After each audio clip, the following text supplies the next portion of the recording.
I remember a time early in my career, I was about 24, and I went to do a seminar in Boston.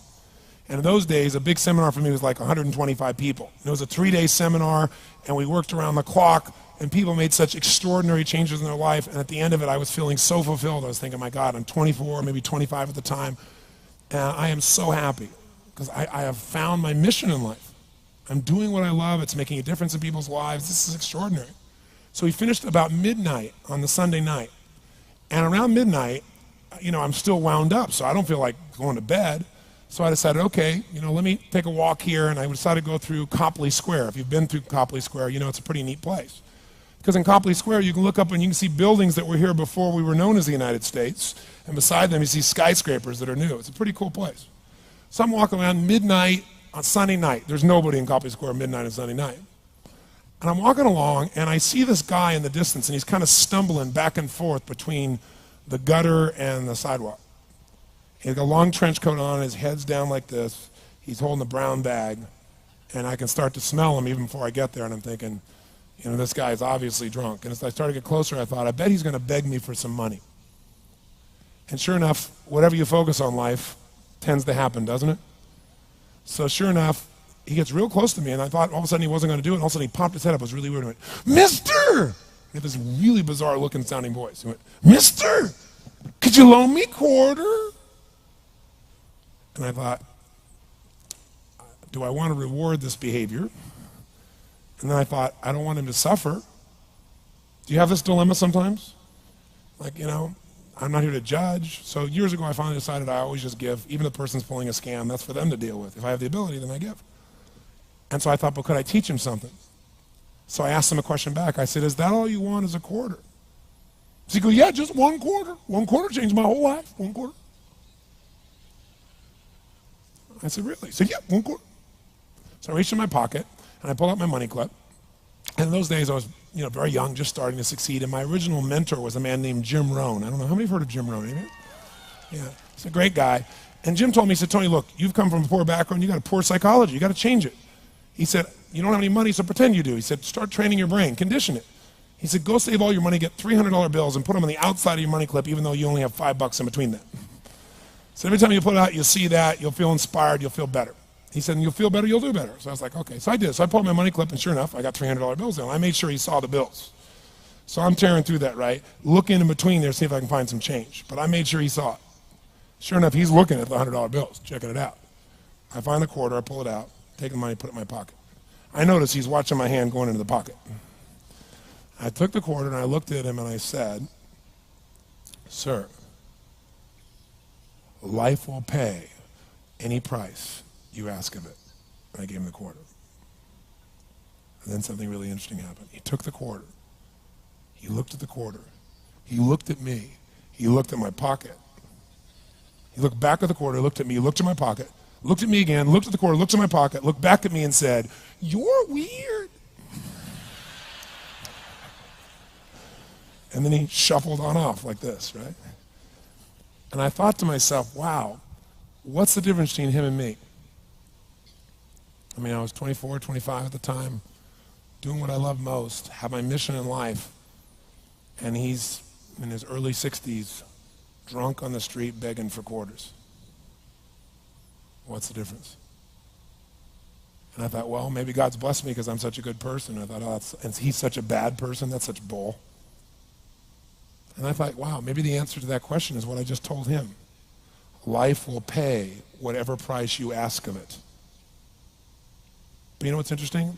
You got to ask intelligently. In the Bible it says, ask and you shall what? Yeah, pretty good formula. You ought to look into it. But you know what? It says, ask and you shall receive, but I'm sure it meant ask intelligently. I'm sure that's what God meant. I'm sure he didn't mean bitch and you will receive. Whine and you will receive. I don't think that was the instruction. Now, if you were going to ask intelligently, there might be 5 elements of that. Number one, you'd have to ask specifically, wouldn't you? You wouldn't ask in a general way. People do that all the time. They go, I want more money. Fine, here's $1, get out of here. Very often, you're getting what you're asking for. You're just not aware of how general you're asking. Clarity is power. The more clear you are about exactly what it is you want, the more your brain knows how to get there. Your brain is a servo mechanism. It's like a bomb.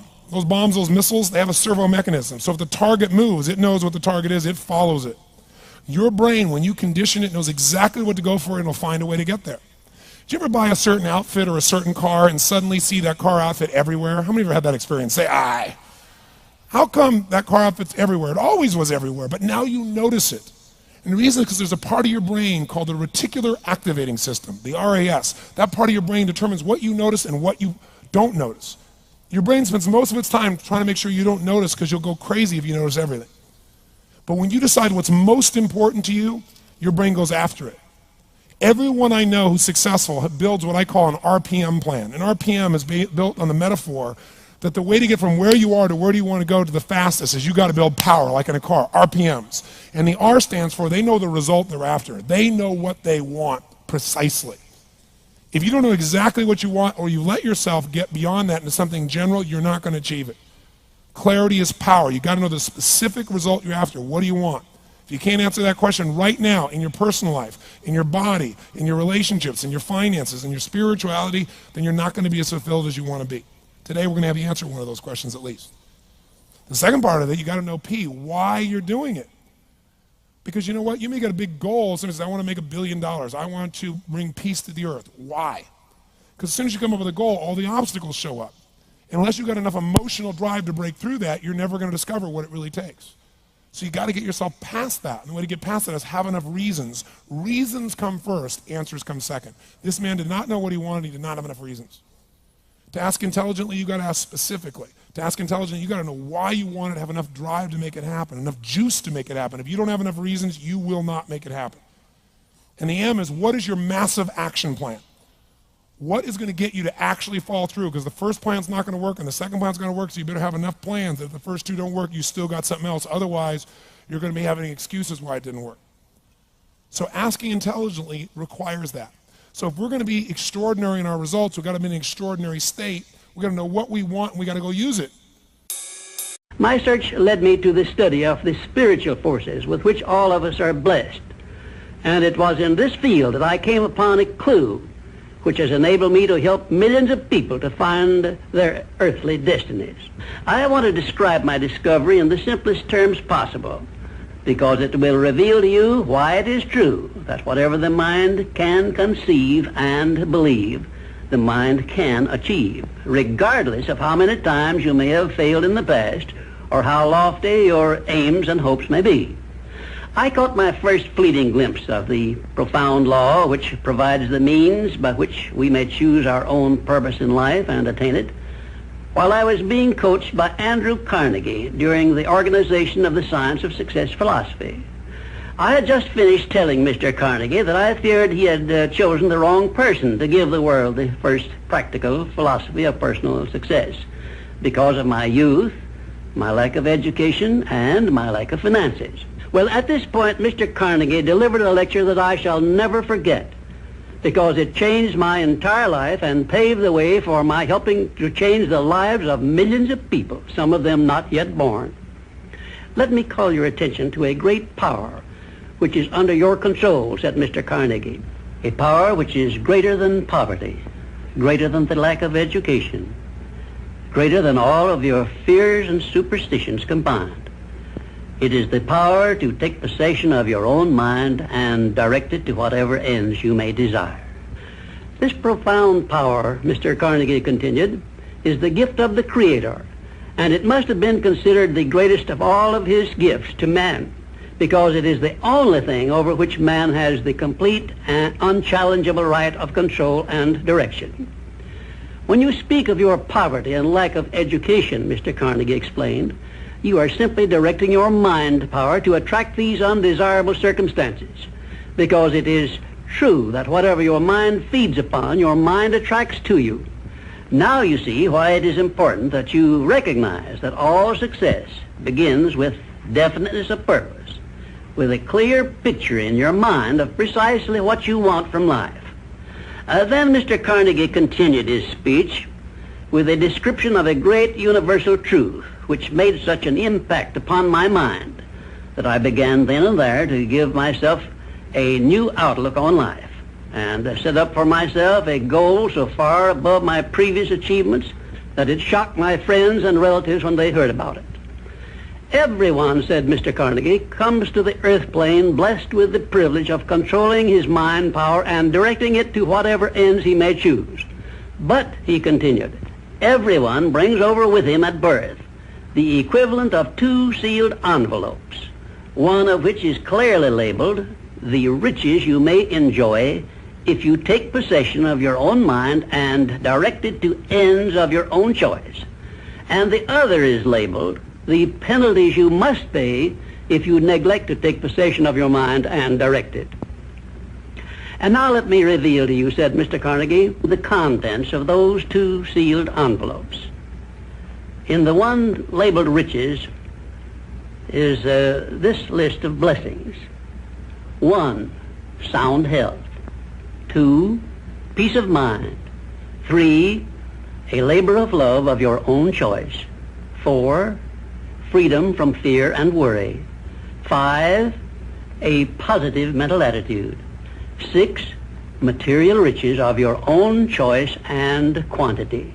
In the sealed envelope labeled penalties, Mr. Carnegie continued, is this list of the prices one must pay for neglecting to take possession of his own mind. 1, ill health. 2, fear and worry. 3, indecision and doubt. 4, frustration and discouragement throughout life. 5, poverty and want. 6, and a whole flock of evils consisting of envy, greed, jealousy, anger, hatred, and superstition. Now, my mission in life is to help you and everyone who needs my help to open up and use the contents of the sealed envelope labeled riches. And the starting point from which you must take off if you wish to write your own ticket from here on out for the remainder of your life, I will describe for you in these simple instructions. 1, procure a neat pocket-sized notebook, or something on the order of this one here, loose leaf affair. And on page 1, write down a clear description of your major desire in life, the one circumstance or position or thing which you will be willing to accept as your idea of success. And remember before you begin writing that your only limitations are those which you set up in your own mind or permit others to set up for you. And 2, on page 2 of your notebook, write down a clear statement of precisely what you intend to give in return for that which you desire from life. And then start in right where you stand now to begin giving. And 3, memorize both of your statements, what you desire and what you intend to give in return for it, and repeat them at least a dozen times daily. And always end your statements with this expression of gratitude for the blessings with which you were gifted at birth. I ask not, O divine providence, for more riches, but more wisdom with which to accept and use wisely the riches I received at birth in the form of the power to control and direct my mind to whatever ends I desire. If you are not too successful or self-satisfied to accept and express this profound prayer, if you accept it and express it in the same spirit of humble sincerity in which I pass it on to you, a new and a better world will reveal itself to you. A world in which you will see reflected the circumstances and the things which you yourself have created. And now let me close this, our first visit, with my favorite expression of gratitude. O divine providence, I ask not for more riches, but more wisdom with which to make wiser use of the riches you gave me at birth, consisting in the power to control and direct my own mind to whatever ends I desire. I believe it, just try missing one. I think that what you have to do is realize that you're in control of your thoughts. But most people, their minds have them, but they don't have a mind. When you realize that you have a mind, you have to stand up to yourself, stand behind your thinking and observe yourself.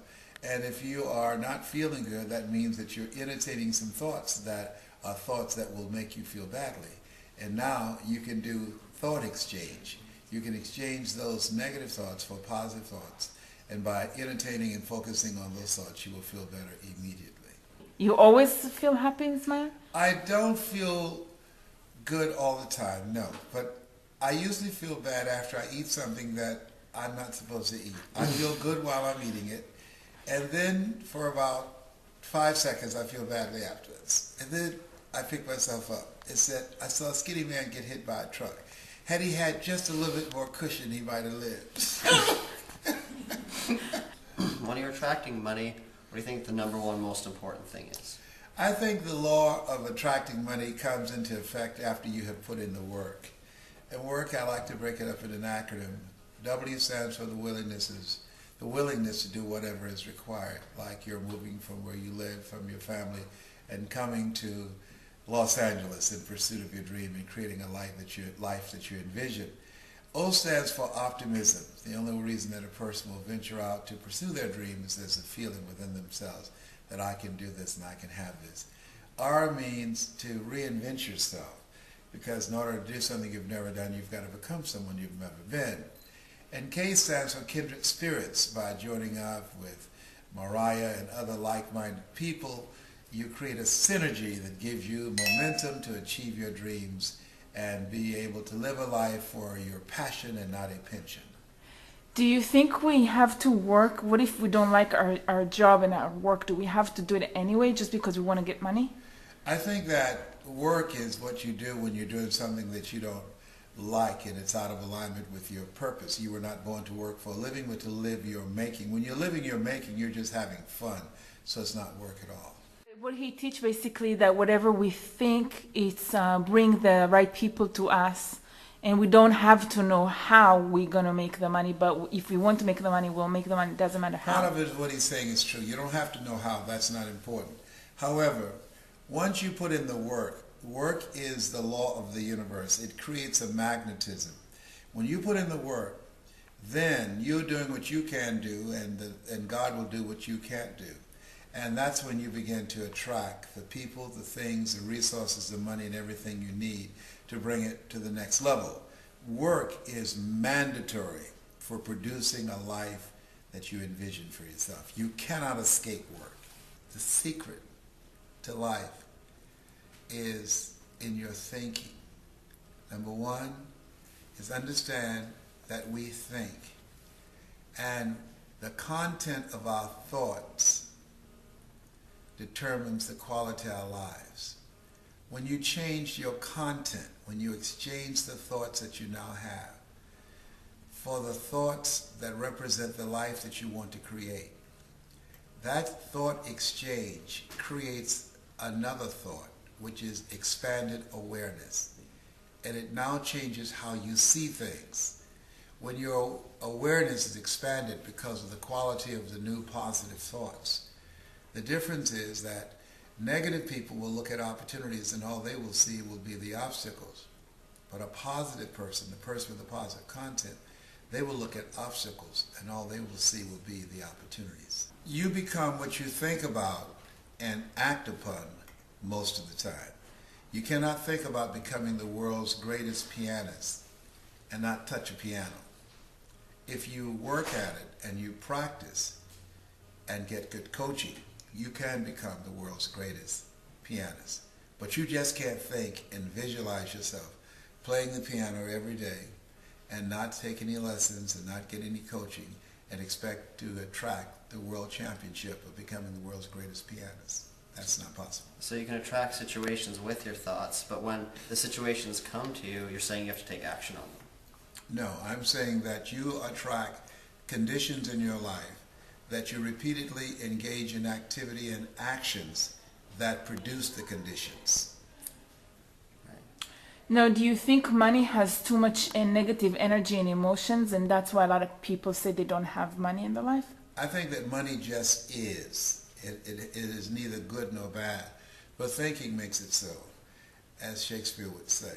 Money is just a representation for those who have the skill, the talent, and the gift to exchange for the money that they're able to demand for their talents, their abilities, and their gifts.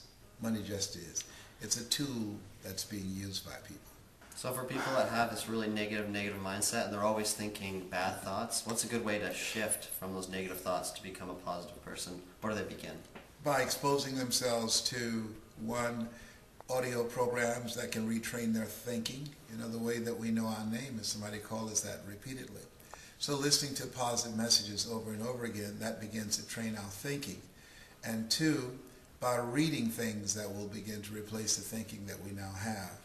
Four, become consciously aware of the fact that we cannot control the thoughts that come in our minds, but we can control the thoughts that we dwell on. As we listen to positive messages constantly and read them and become consciously conscious of the thoughts that we are thinking, because we are the thinker who's thinking the thoughts are not thinking us, that we can now begin to manage our thoughts and hold on to those thoughts that's moving us in the direction of the life that we want to create for ourselves. Let go and don't entertain the thoughts that represents the negatives. Who do you listen to? I listen to a variety of people. Earl Nightingale, as I have been listening to from childhood. I listen to Jim Rohn, who recently passed. I listen to John Maxwell, who does a great deal on leadership. I listen to a variety of speakers, including myself. No, there is so many speakers and a lot of speakers. Where can they find your stuff? They can find my stuff on the internet, and that is at lesbrown.com. I think that what works best for me is that you select relationships with people that you can learn from, that you can grow from, people that you observe, and they represent the qualities of what it is you want to have in your life. And by developing a strategic relationship with them, as Kinko's has done with FedEx, as AT&T has done with Singular, that you're able to create through the combination of the new relationship a win-win, that you learn from them and they'll learn from you. You provide value for them and they'll provide value for you. What is the key for wealth, in your opinion? The key for wealth is understand and know that you don't get in life what you want, you get in life what you are. What's the value that you bring? And according to the value that you bring, that will determine what the universe will give you for that which you have. Hopefully, that which you love and that which is your passion is something that you master, and it's of service and can provide some impact to improve the quality of people's lives. And if you're able to do that, the world will be the path to your door if you're also a good marketer. That's very valuable. And do you have something else to say about creating wealth? Yes. I had a babysitter once who, she took pictures of me. She never abused me. She was very kind to me. Her name was Mariah, and I just want her, if she's seeing this interview, just to know that I thank her so very much. She was always very kind to me. Thank you. Thank you, Okay. Les. Aw, sweet. Thank you, Uncle Les. Yes. What an incredible concept. From our lips to God's ears. Our wish is our command. Our wish is our command.com. I encourage you to